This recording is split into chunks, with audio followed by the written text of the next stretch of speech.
today, and you're looking at the Mature Musicians Group interview with Doug McGrew. Just a word from our sponsor. We are sponsored by Luscious Moss Studio. It's owned and operated by Chad Christ in Edgewater, Washington. He specializes in drum and guitar recordings, capturing room ambiance. Tried with the word ambiance, and creating a collaborative environment for all the people who enter his studio. So with that out of the way, let's get started. It's if you do log in, be sure to, if you have any questions, ask Doug as we continue the interview, and we'll try to get to them and answer them for you. You may have to sign your name so we know who's calling, but you don't have to. It's up to you. All right, Doug, I'm really interested in how and when you started getting into music and becoming the drummer that you are today. Okay, well, I was about 5 years old, and me and my brother had Led Zeppelin 2, the album, and Cool. We were spinning that. So I remember listening to that at 5 years old. And then Christmas would come, and my parents would buy me those cheap little drum sets. Yes. They would last about 6 months, and me and my brother would take bets. Yeah. Brave parents. Yeah. So both of you did it? Both of you learned? No, my brother wasn't into music, and then I was always into drums, so it was like that. And then finally in 6th grade, my parents, I had a snare drum in elementary, drugged that to elementary school every day and played on that. And then I got my real drum set in 6th grade when I was 12. And I remember I about passed out when I saw that set up underneath the Christmas tree. Oh, and then I played in my first band at 12. Wow. One of the guys that I played with is out there today. He plays in some tribute bands. His name is Dave Farrell. He was like the first guy I ever played with. I see people probably know who he is. Yeah, I don't know him, but hopefully I'll get to meet him.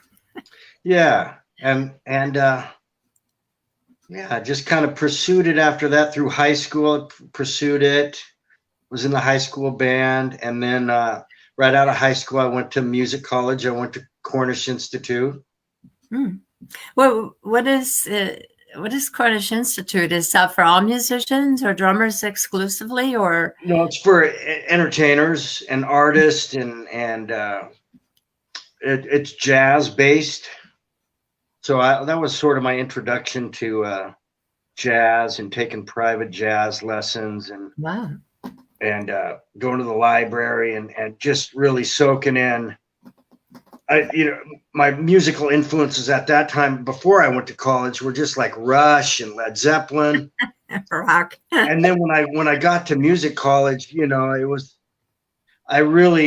it really opened me up to the Chick Corea, Return to Forever, and the Miles Davis and the Billy Cobham, and that just changed my life. All the fusion music, and got me practicing a lot of hours every day, and then. How did you get so fast? Just practice? Yeah, there was a point where I got really addicted to practicing in my 20s. I was smoking a lot of pot then too, but I when I quit the pot is kind of when my career took off. Yeah. My head kind of cleared off, and in my 20s I had I had a couple of broken record deals. One was with, I have them right here. A few people might remember if anybody's watching this. Leonard the Dog. I did this album in 1986, and we were under Davis Clapp's record label. He is the grandson of Weyerhaeuser and Nordstrom, so we had a really big record deal then, and it didn't last but about a year, and things happened in the band internally, and we broke up. And that's when I kind of realized at age 30 that if I wanted to make a living at this, I had to go independent. I couldn't rely on 3 or 4 other guys because that wasn't panning out. The one band thing for me and doing one tour and staying in one band, that wasn't working out. Yeah. So I sort of envisioned it when I was younger. If I went independent, I would have a lot more fun. I would be able to play all these different styles. And I was already good at kind of playing different styles, but And it forced me to kind of get good at promotion. So I started doing videos and business cards and going to every session I could go to and shaking hands. And I would answer every ad, and I would go out on auditions every week. And I just really worked it hard to, and, you know, over the years doing that, I got to play with so many different talented people.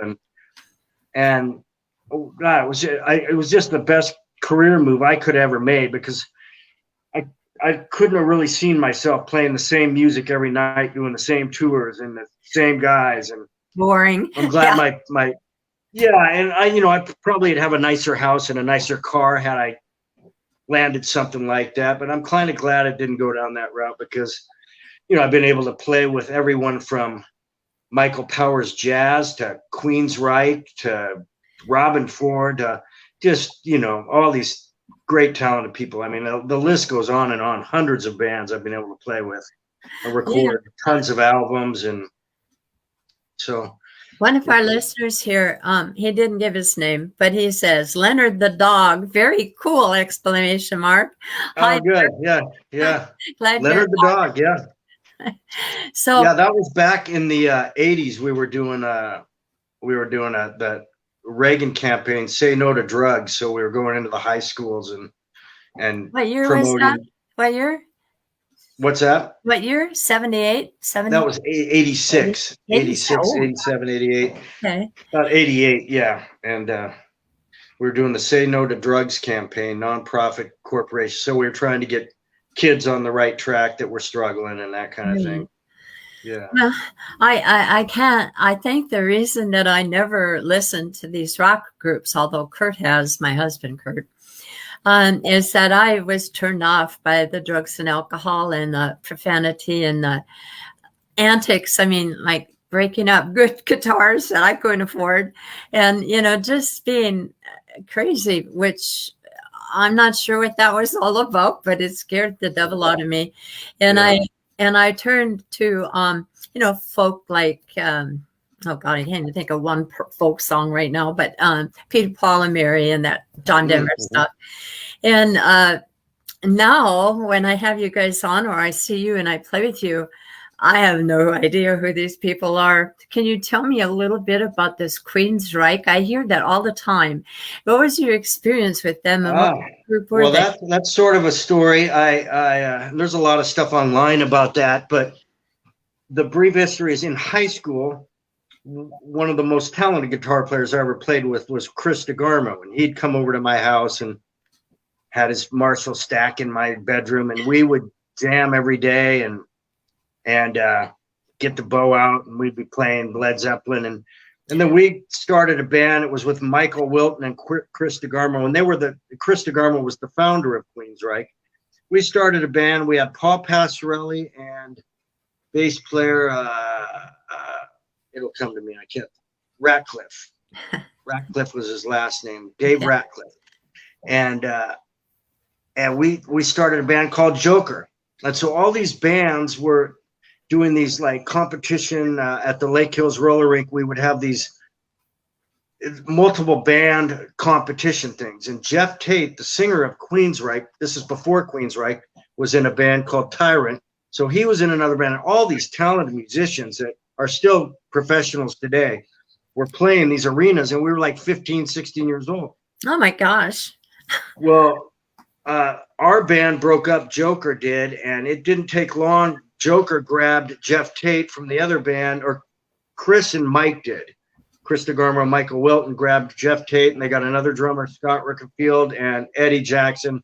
They formed Queensryche, and I think it was 81 or 82. They got an independent record store owner to put in a few $1,000s. I think it was $10,000 to promote an EP. They did the EP. It was really good. And then they got an opening slot for, and I remember Chris playing the little cassette for me, and before they had made it. And about a week later, they got an opening slot to open up for a band at the Paramount.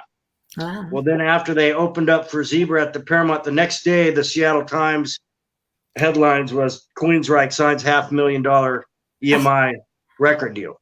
So they took off and did several albums and, you know, had a great career. And I think at that point, everybody was sort of chasing Queensryche because we were all from Bellevue. There were so many talented musicians that hadn't made it. So everybody started songwriting and you know, everybody's career paths went a different way. And here it was 30 or some years later, I get a call from that singer to go out and tour around the US with his band, which was great, with Donnie Avola and Kelly Gray and Jeff Tate. And we just had a great time for 3 or 4 months out there. We got to open up for Alice Cooper for about 10 shows. And yeah, so that was, it was kind of weird how all that stuff from the past comes back around. Like when Heart put out their album. Are you with me? Yeah, I'm here. Can you see me? When Heart put out their album, we were about 15, and I mean, that was just unbelievable. And then years later, I got to play with, you know, Roger Fisher of Heart. And so it all kind of came full circle. All these bands that I grew up listening to, I got to do live shows with them and tour with them. And so that's why I was kind of grateful that I kind of was able to do the independent drumming and right. Plus, I got a little bit. Sorry, you've done some other things too. Some kind of classes that you and Chad were involved in with one of the music stores. Is that correct? Yeah, Don Chase's West Coast Drum Shop. Yeah. Me and Chad and Lynn did a drum clinic. Chris Layton did a drum clinic workshop there. Me and Lynn have done a lot of those over the years. I've done a lot of blues in the schools where we've taken me and Rod Cook and Curly Cook taken programs into the youth prisons and done programs for the, you know, maximum security youth prisons, which is eye-opening. Yeah. Yeah. Which one's local? Echo Glen is one of the local ones. Yeah. Well, that's amazing. On this this Say No to Drugs business that you were working at, how did that go? How was that received at the time? Oh, at the time, yeah, that was like, you know, that was the era, Reagan era, Say No to Drugs. Everybody, it went over really well. And at the time, being in my mid-20s, it was really, I was 25 and my brother had just committed suicide. Wow. And so I was going through a rough period. So it was really a nice time to get together with a group of guys and keep our act clean. I think we all, you know, kept our lives together pretty good. And it was, you know, because everybody was partying a lot. And so all of us quit drinking and smoking and doing all that and turned our lives around. It was a good experience. All right. Yeah. Yeah, that was the time. So what are the more recent things that you've done? I know you've been jamming out at Duval at the Twin Dragon, and I know you've been playing with Lynn and Chad here and there. Can you tell me a little bit about what you've had going more recently? Well, since this thing opened up, this shutdown opened up this summer, Joy, I mean, this has been, and Lynn said this too, one of the busiest summers we've had in years. I mean, like Lynn does the same thing I do, talking about Lynn Sorensen, dances around from band to band, and so does Chad. And we've just been busy. I've got a stretch with Jessica Lynn Witty this week at the Puyallup Fair, the 22nd through the 26th. Are you going to be there on Saturday? Yeah, we're doing 3 shows a day, Friday for the 20 through the 22nd through the 26th. That's with Lynn on bass and violin. And I'm not sure who's on guitar this week. I'll have to look. She uses different musicians from time to time, but you know, doing that kind of stuff and staying busy. I mean, you hired me to do drum tracks on your album, which was nice. And I've been getting kind of calls like that. Chad calls me from time to time where an artist will come in and I'll come in and do some drum tracks. And right.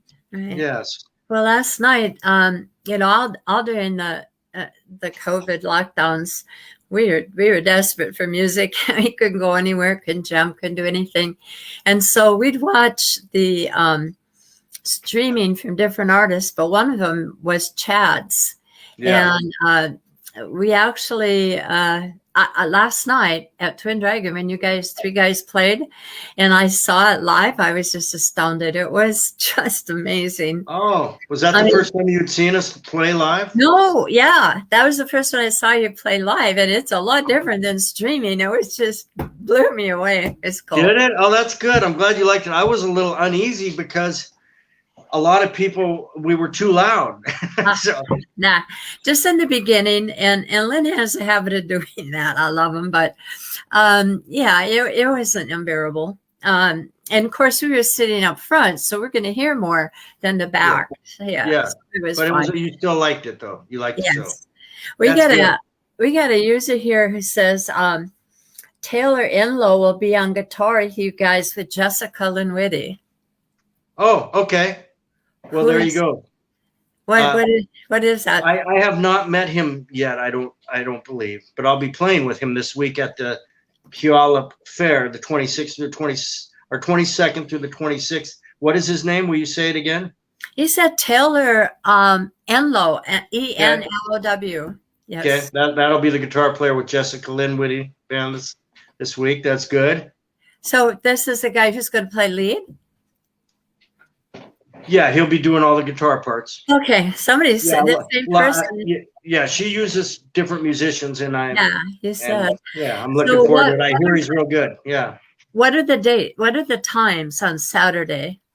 That so the times are the same through the whole week. It's the 22nd through the 26th, and it's at 1 o'clock, 4 o'clock, and 7 o'clock. They're half-hour shows. So you got to be there right on time. You got to be there right at 1, 4, 7 to see the half-hour show. All right. Yeah. Well, this guy says he's an awesome guitarist, and we're trying to get out there on Saturday to see you guys. Yeah. It kind of depends upon whether he ever gets off in time. But are you then doing your Sunday jam, which starts at 7 out at Duval? No, the shortcuts are going to fill in for me and Lynn. Okay. Yeah. All right. Well, that'll be fun. Are you going to go? Yeah. Oh, yeah. Good. I'll be there. Are you going to come to the fair show too on Saturday? I'm going to try. We're going to try to make the 7 o'clock Saturday. Good. I'm afraid he's probably going to work, so we might end up having to go to the. It was 3 was 3 the second one, 3 or 5. 4. Okay. Yeah, it's on Jessica. It's on Jessica's website also. Okay. Great. Yeah. Great. So I'll buy you a corn dog there. I'll take you up on it. All right. All right. So now, speaking of the current, more current things that are happening out there, we kind of had a segue here into COVID-19 and what was happening during that period of time. And if you don't mind sharing, I'd kind of like to know what you did and how you got through it. I mean, you're a full-time musician. I mean, that's your job. That's what you do. Well, thank God for some unemployment that, kept us alive. And I was fortunate because the house I was living in with my girlfriend, I had 24 hours access to my drums. And so, it would have been easy to start drinking or partying and doing that kind of thing. I didn't do any of that. I just dove into my drumming like I'd never done before. I got up in the morning, I'd practice all morning. I would practice all afternoon, and then I'd put in a couple more hours in the evening. Got to study things I'd never studied and really get physically fit with it. And so that was kind of fun just to explore drumming. I just, practiced anywhere from 4 to 10 hours a day every day. Yeah, I get that. I was on the guitar an awful lot. But yeah. So you managed to get through it financially because you had unemployment. I didn't know they were giving musicians unemployment. Yeah. Oh, yeah. Oh, that was cool. Roger Fisher had some kind of program going for you guys too. Do you know anything about that? Did he touch bases with you or? I don't. Maybe he's got some back pay for me. Yeah, wouldn't that be great? Yeah. All right. So you said you were practicing different things. So obviously you've gotten into some country with touring with Billy Shoe. You did some of that during COVID, if I remember. Yeah, we got lucky. Yeah, we were playing in Wyoming during that shutdown. Yeah. We're at the same bar I played with Jessica a few months ago. Yeah. And, What was that called? What was the name of the bar? oh gosh, I can't. The Outpost or something like that, maybe. Yeah. I think Robert Henry Band has been out there too. Yeah. And so we were kind of lucky when then we went to Deadwood, South Dakota, and we played there a couple of weeks. And and I think they were like the only bars open in the United States. And I was calling up Lynn and rubbing it into him, saying, "Hey, Lynn, I'm playing every night." Oh no. That's great. I'm glad you guys did that. But my earlier comment was you were learning some country beats with Billy, correct? Did he sing country? Yeah, Billy does a lot of country music, and I've been in a lot of country bands over the years prior to Billy. Yeah, a band called Shadrach I was in, and so I'm not new to it. I actually enjoy playing country rock songs. The musicianship on those recordings are amazing. The musicianship, the drummers are, so it's fun to pick those apart and play them as close as I can. Yeah, I don't know. I'm kind of wedded to country, but I want to get a little further into country rock because, I listen to the songs that are coming out. And, there's a certain vibe that they have, a certain drumming style, and they like to emphasize the drums on all of Jessica Lynn Witty's recordings. She has a lot of heavy drums in there. Yeah. And yet, I'm striving for something new, but I don't know if I'll find it. So you probably be on that too. Well, just bring me in, have Chad, maybe bring Jessica in to help produce and do some backup vocals and bring in a team of people. Yeah, we'll put our energies together. Yeah, you heard I like your songs. I enjoy. I'm sorry I don't remember them that well when you go to play. You probably should send me one before you go to play it at the jam. I will. My memory, Yeah, you can find them on YouTube too, but I'll send you the link. Give me a heads up. Yeah, okay, well, I'm going to do this one. That was great last night. That sounded great. Yeah. Thank you. You sounded wonderful. Yeah, it's amazing because when you have a good drummer, I've always thought that the drummer is like the soul of the band because that beat is very important for everything that comes after it and for all the players involved. Yeah. So, and by the way, you're my first drummer. You're the first one that I've had here. And a lot of people have said to me, well, drummers aren't musicians. I'm thinking, you got to be crazy. Yeah. I would say definitely are. That takes a lot to learn those beats and where the changes are. And yeah. It's amazing. Your work is amazing. A lot of people are saying that in the posts that I put online. Yeah, I really appreciate all the PR you gave me this week. I appreciate all the nice comments I got from everybody. It was really, made me feel real good. Yeah, there was people as far away as Oregon wishing that they could have come to the jam. But they probably will. I mean, curiosity is a beautiful thing. Yeah, I think that jam's going to really, really be a good one, that Sunday night one. Yeah, I think it is too. So far, so good. Anyway. Yeah.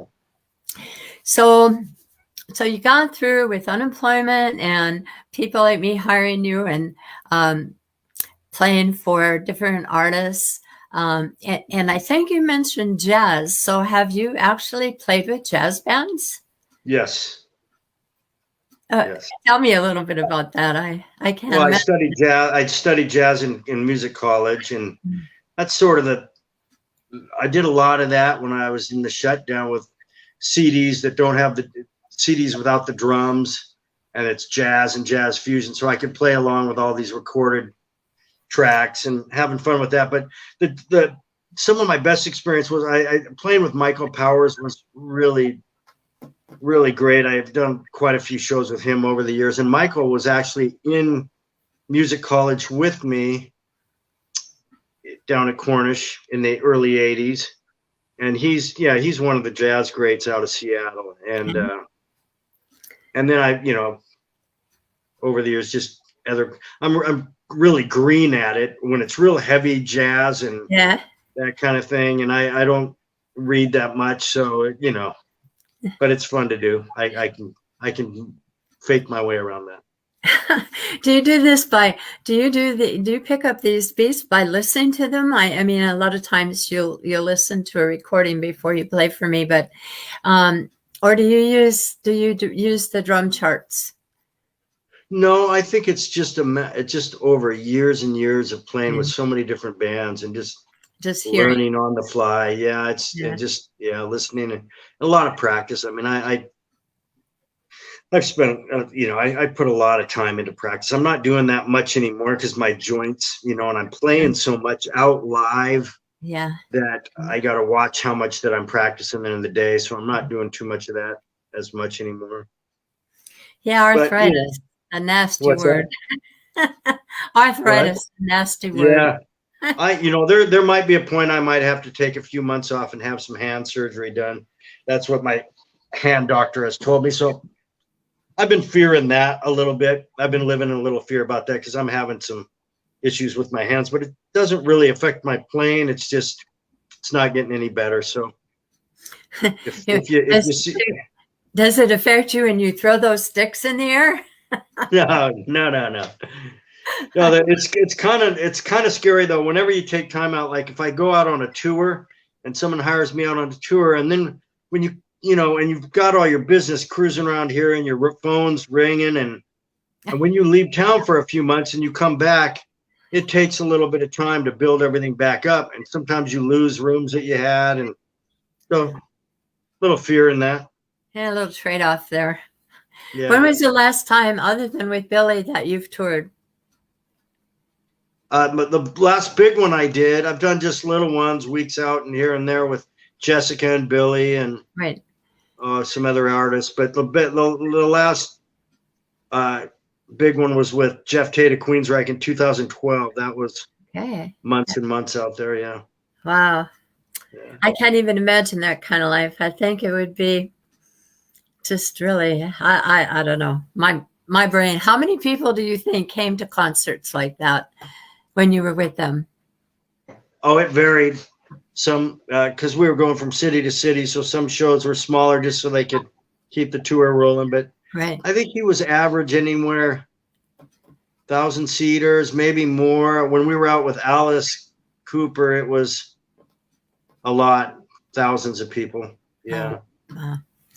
Any different kind of feeling that you get from being in front of that many people?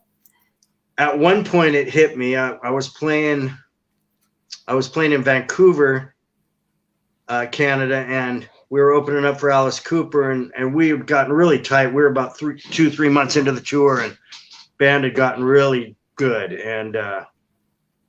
And my best friend he lives up there, Turtle Recording. He'd take me out on his private plane that day, and then he came to the show with his family, and they were out in the crowd, and the sound was just perfect because we had Alice Cooper's sound system coming, and we were in the middle of Silent Lucidity, and it was just it just sounded good, and my hair was just standing on end, and I was my friend was so happy to see me up there, and it just kind of dawned on me that you stay in the game, you stay in the music business, and good things happen. I mean, it's like anything else, it goes up and down. Some shows are good, some are feeling like pounding nails, but those are memorable moments. And the fact that I was in the founder of that band when he was 15 and he wrote those songs, and I hadn't seen him in years. It's been years since I've seen him. He wasn't in the band anymore, but it was kind of emotional for me. Amazing. Is there any during these tours, anybody's tour, including Billy's or Jessica's, any special moments that you can remember that you just said, "Oh wow! I mean, this is unbelievable." Yes, It was the Jessica Lynn Witty tour. And we were out in, I think we were in Montana a couple weeks ago.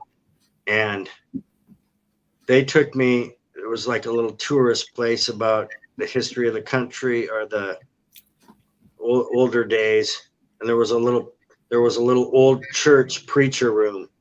And the band came in there, and I went up and got up on top of the pulpit and preached the Bible to the Jessica Lynn Witty band as they filmed me being a preacher. Oh no! Oh, be careful with that. They're probably going to blackmail you. It was fun. No, we had a good time on that tour. What was the name of that town that you did that in? Oh, I can't remember. It was but I can't remember. We were stopping. What about Deadwood? What did you think about Deadwood? Deadwood's awesome. Yeah, we went and saw some cool places and went out, had a great dinner, and sat around the table, and the owner brought his guitars up, and Lyle played some songs, and Jessica sang, and you know, the restaurants looking around going, what's going on here? And everybody was clapping, and it was fun. Oh, yeah. Nice. Yeah. Very informal. Sometimes those guys are fun to yeah. They're fun to travel with. Absolutely. They pick on me. They pick on me a lot, but they're fun. They pick on you a lot. My goodness. Well, you're the newbie, right? Yeah, well, kind of, I guess. Kind of. Yeah. They probably pick on all the drummers. I think, yeah, it's all the drummer's fault. Yeah. Anyway, yeah. Now going forward, what kinds of things have you got in mind to do in the future, and what things are you working on? And do put things into the site that people can see, like when you have gigs that you're playing, like at the Red Dog Saloon or wherever they are, do post that so people, you know, they may not be on it this moment, but a lot of people listen to them when they get home from work or when they have a minute and they can sit down and watch it. So on the site, you know, if you talked about something here, if you post it on this site, that helps. Do you have you have a website, and I'd like you to post that too. I think I might have put it on there. Yeah, you did. Yeah. Okay. And then it's just my name. It's just DougMcGrew.com. Okay. And I'm going to have my calendar page updated here within the next week or two. And then as far as the future stuff goes, I mean, my business is sort of feeding itself right now, which is good. You know, my phone's ringing. We don't know what's going to happen with the world events and all that. I am going to do something I haven't done here in the next year before I'm sort of in the process of forming my own little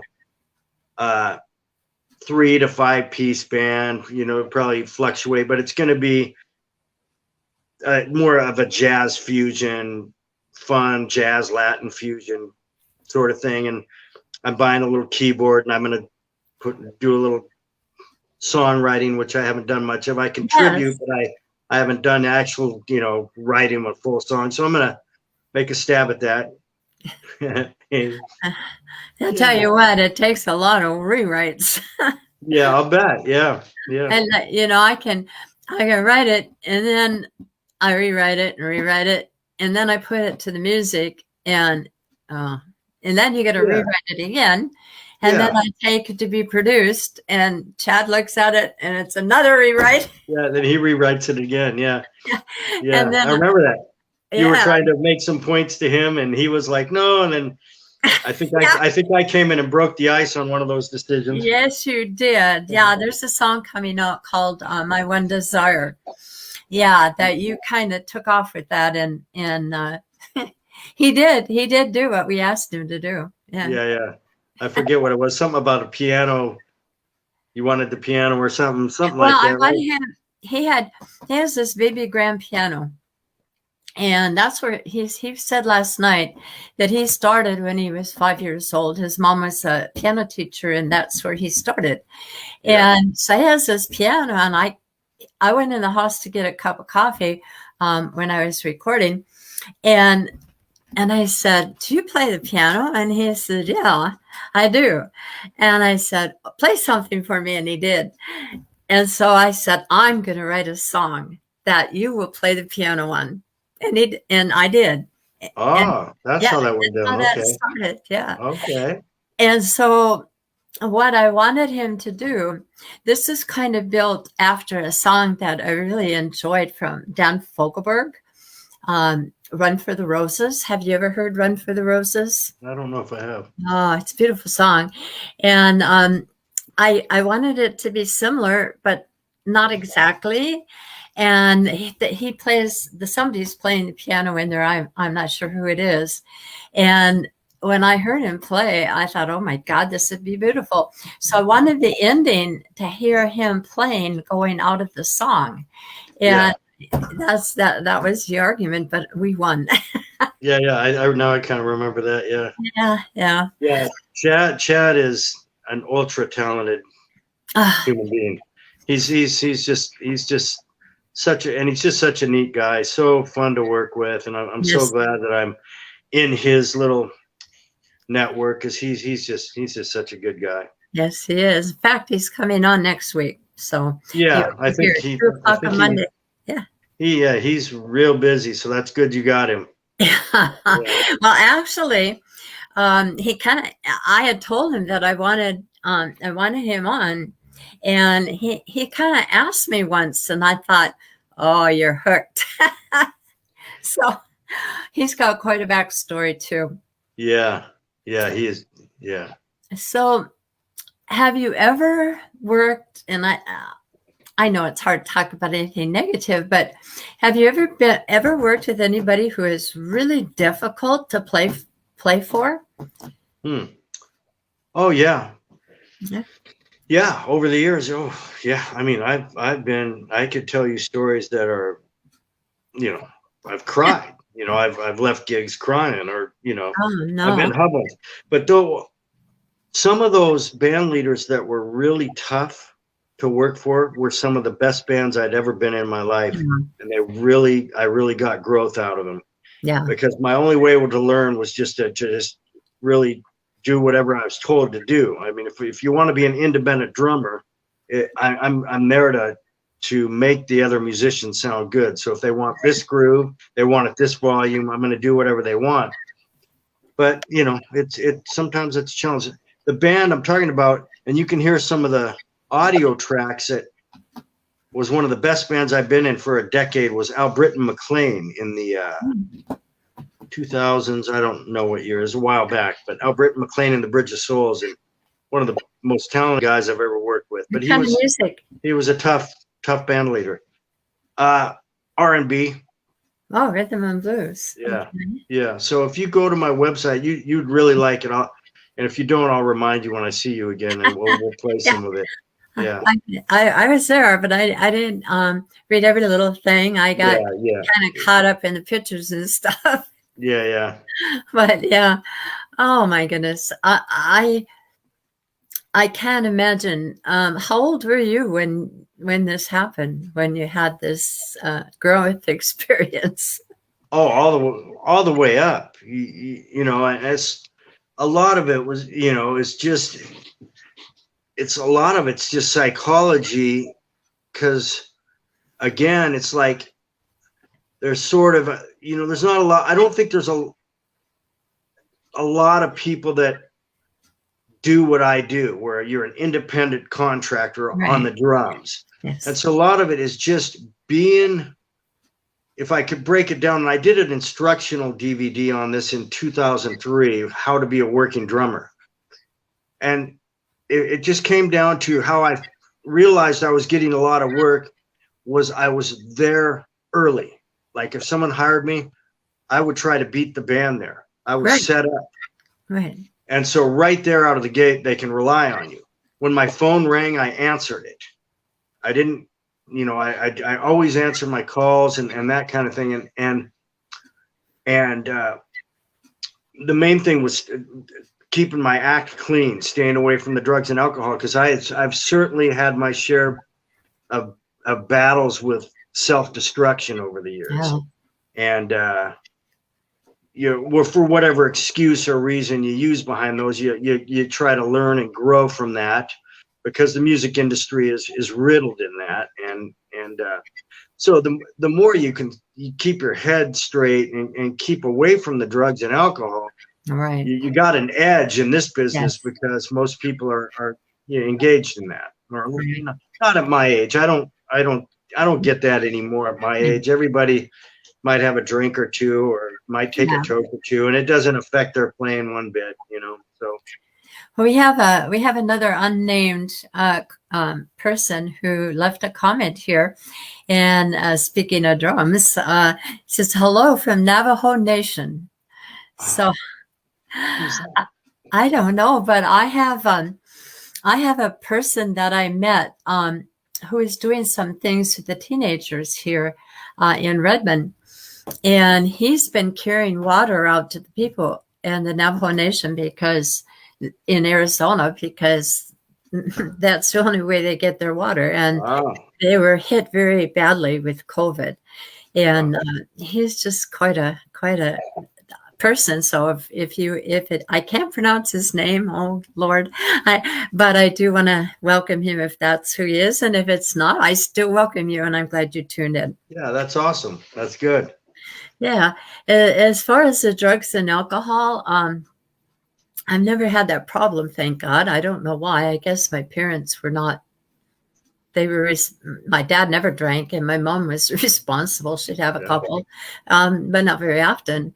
And so, I had a boy commit suicide. Sorry to hear that. 19 years old, and he was. I don't know what kind of drugs they were, but they killed him. And his older brother got into crack cocaine, and he the Army got his stuff clean. They kicked his butt just enough that he sought help. But as a result, he's had some issues with his health, and it's just not stuff you want to continue, because it takes a toll on your body after you get a certain age. Yeah. Oh yeah. Yeah. So, moving forward, if you could pick any band that you could, just daydreaming, any band that you could play with, who would you like to play with?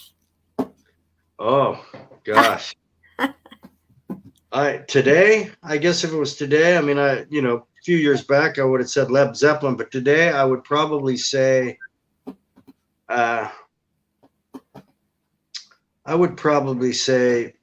Jeff Beck, somebody like that. I don't know. Kurt knows all these people, but I don't. Who's Jeff Beck? You'll have to Google Jeff Beck and listen to some of his guitar work. I will. He's a legend guitar player. Is he in this area, or is he somewhere else? I don't know where Jeff Beck's from. Maybe probably back east, though. Okay. Or maybe Europe. Yeah. Yeah, I just got another. You guys got to put your name in somewhere. I'm not sure from that end where it is to sign in, so that I could see who you are. But we've just got another hi, Doug and Joy. So hi, whoever you are. Oh, okay. They're not saying who it is, huh? No, they have to sign in, otherwise they are nameless. Yeah. So at least we've got some viewers. That's good. Absolutely, and I'm sure you're going to have more. It just keeps going. I mean, once I put this online, I put it on Facebook, and obviously it's kept on Mature Musicians group site, and people just keep watching. And so even though some of these may be older, they're still watching them. So yeah. It's awesome.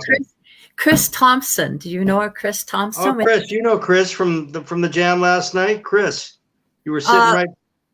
Chris and Randy. Oh, those were the rockers that played? No, Chris is the blonde gal that sits with Randy. Oh, for heaven's sakes. Yeah, that Chris. Oh, my goodness. Hi, Chris. Hi, Chris. And then there's a Ted. Oh, dear. Ted Pickett. No, Treichier. Tricklin or Ted. Yeah, singer Ted. Yeah. Yeah. So hi there. I'm glad you joined us. Yeah. So we were kind of wrapping up here, but with all the stories that we've gone over, some of the things that you did in the past and how you got on, how you turned on to the drums at age 5, and where you went from there. Do you have, if you had to pick one influence out of all the influences that you've had from then until now, who would you say has been the one person or band or whatever that you have been inspired with the most? You mean one over the years, not one. I mean, it's switched, obviously. Yeah, well, through the years, that's fine. Yeah, through the years too. Yeah, I mean, I would say John Bonham of Led Zeppelin was definitely the biggest influence, and then it kind of switched to Simon Phillips and Dave Weckl and Vinnie Colaiuta and various drummers over the year, Billy Cobham but yeah, number one, it was John Bonham of Led Zeppelin. Well, yeah. What was it about him that you liked and can remember all these years? Well, I love the music, and he's probably just one of the greatest drummers of all time, next to Buddy Rich.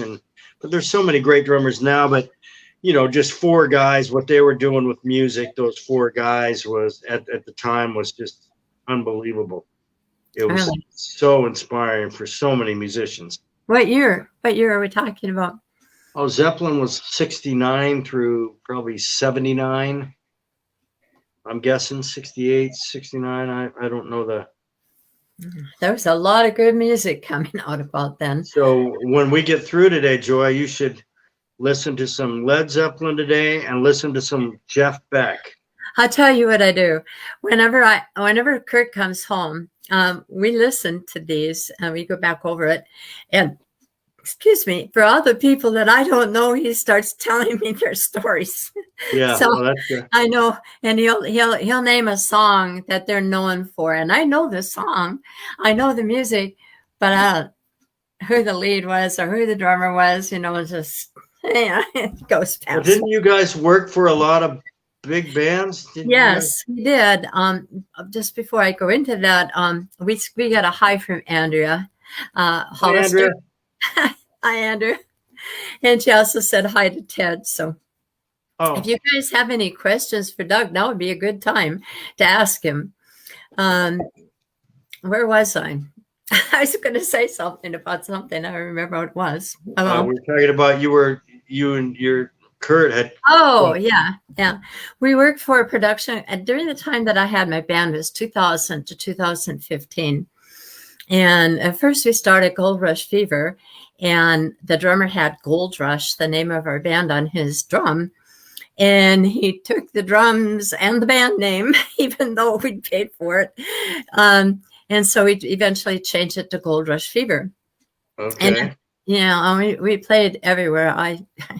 We didn't go big venues like you guys, but we did a lot of American Legions and and eagles and elks and moose and weddings and you name it.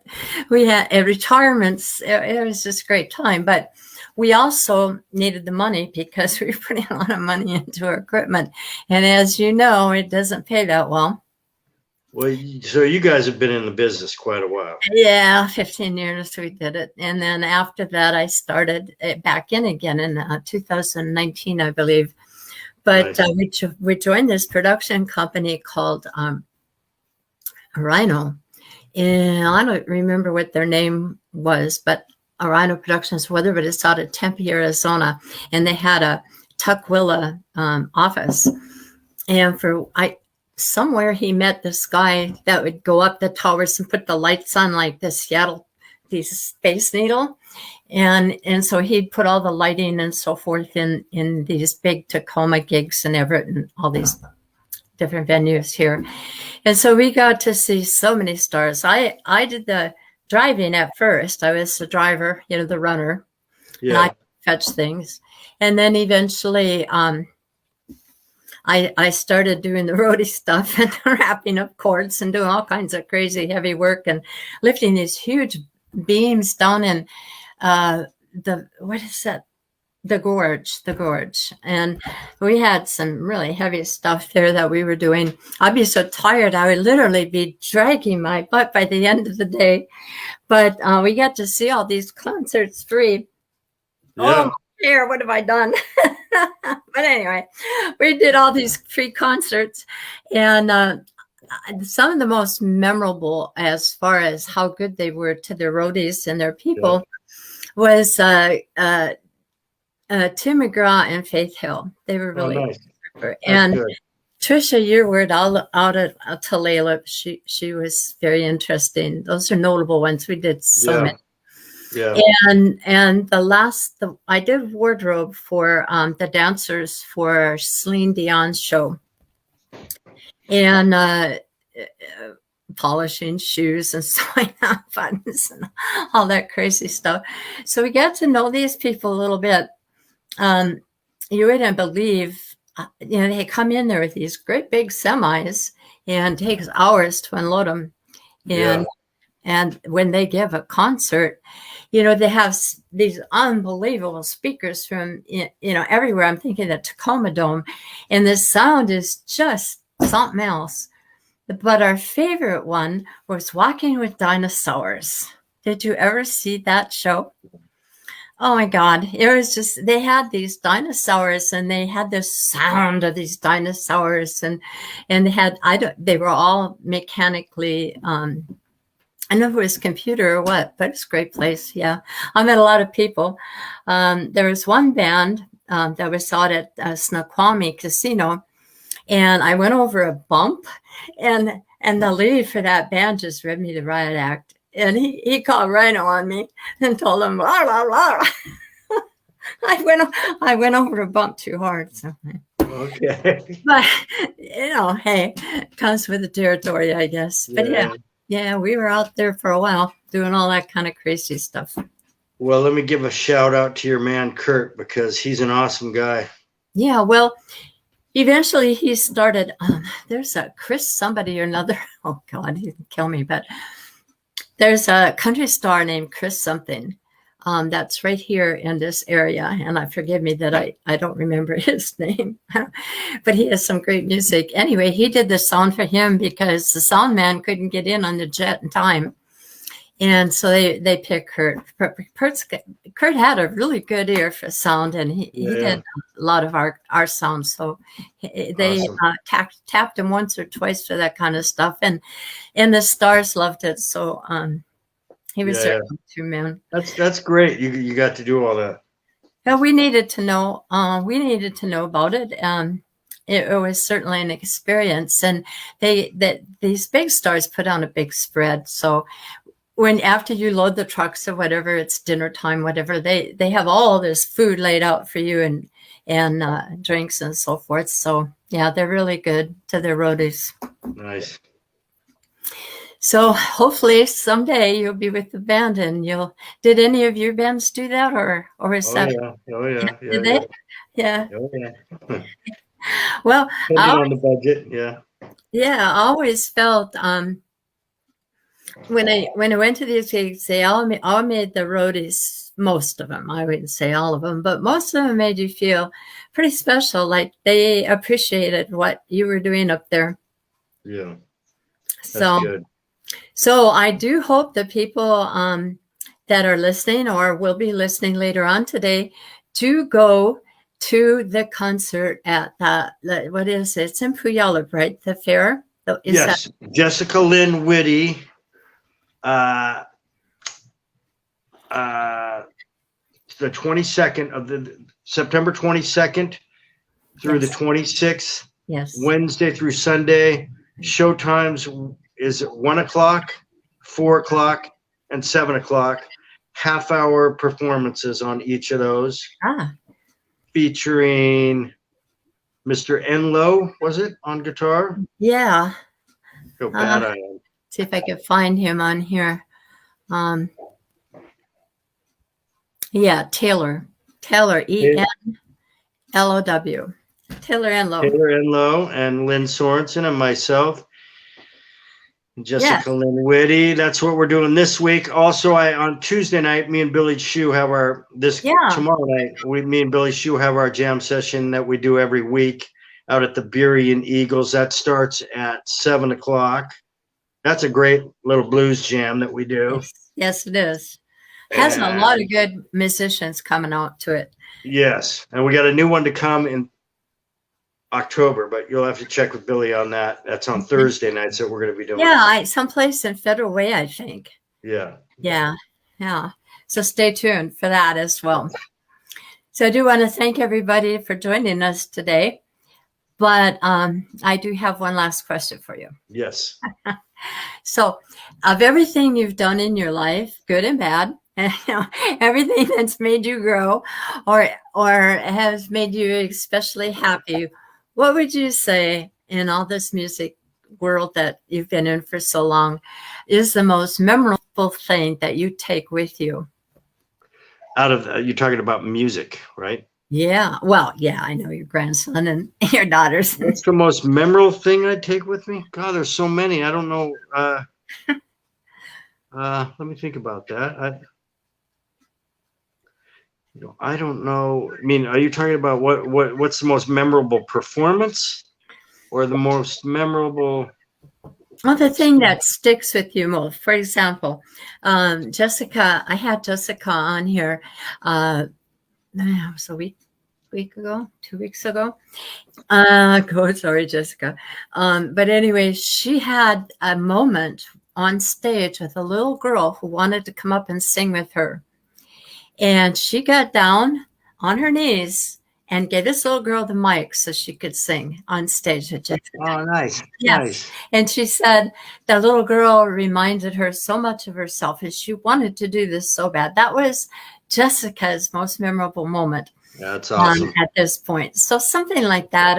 I would say it was probably earlier, Joy, when I told you my best friend was out in the audience at that Vancouver show with Alice Cooper. Yes. And it all just kind of hit me at once, playing for thousands of people. And I'm playing that hit song, Silent Lucidity, and just sounded perfect. And, and how proud my parents were that I was just on this big tour, and then, and my best friend out there. And that was probably one of the bigger moments that I, as far as there's so many, there's so many, the little moments, big moments. Yes.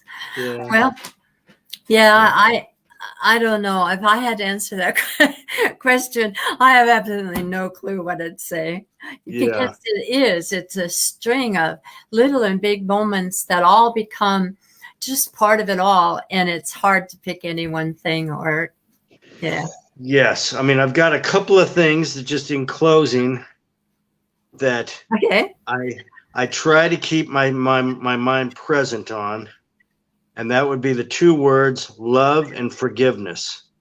I try to utilize those words throughout my day, and then I try to get better every day at those things. I try to progress.